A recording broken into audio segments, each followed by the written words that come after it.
You already know how to move to Australia, but you're still stuck? The problem isn't the system. The problem is you. Every week I speak to people who've Googled everything, downloaded guides, even calculated their points. But they're still getting nowhere. Why? Let me show you the mistakes that stop even the most motivated applicants, and how the ones who actually succeed overcome them. Here's you. You've read all the blogs, watched hours of YouTube, you know all about skills select, points, IELTS. You probably think you don't even need a migration agent.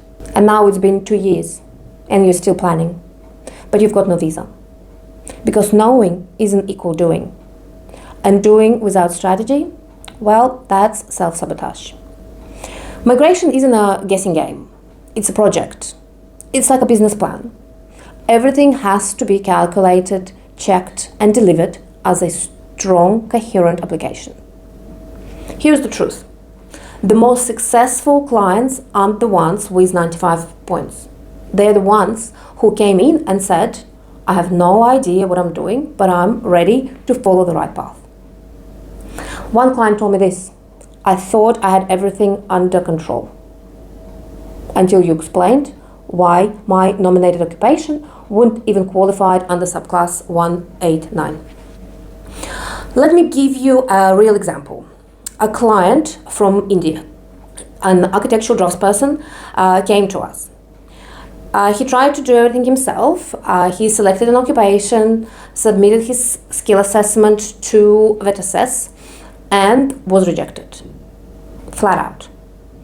When he came to us, we reviewed everything and we found 3 major issues. Mistake 1, the big one. His listed duties didn't match the Australian occupational standard. Yes, he was working as a draftsperson, but described the role as it works in his home, like in his own country. Yeah, how it works in India, but not how it is defined here in Australia. And that's what 90% of applicants don't get. A skill assessment isn't a biography. It's a test on how well you align with Australian work expectations. And we've been working with these standards for over 25 years. We know exactly what VetAssess and the likes wants to see and how to present it. Mistake number 2, missing documentation from one of his employers. So without it, that work experience wouldn't count towards his points. Yeah, so even if he had passed the assessment, which he didn't, but if he did pass, he would have still lost years worth of experience, and with it, precious points. Mistake number 3, minor things, but at the end, they end up killing the application nonetheless. So there was no English translation of his diploma. Yeah, every document must be in English, even if it's just a stamp or date. Also, there's a wrong photo. So they asked for a passport style photo, he submitted a selfie. We've seen photos even taken in cars, seriously.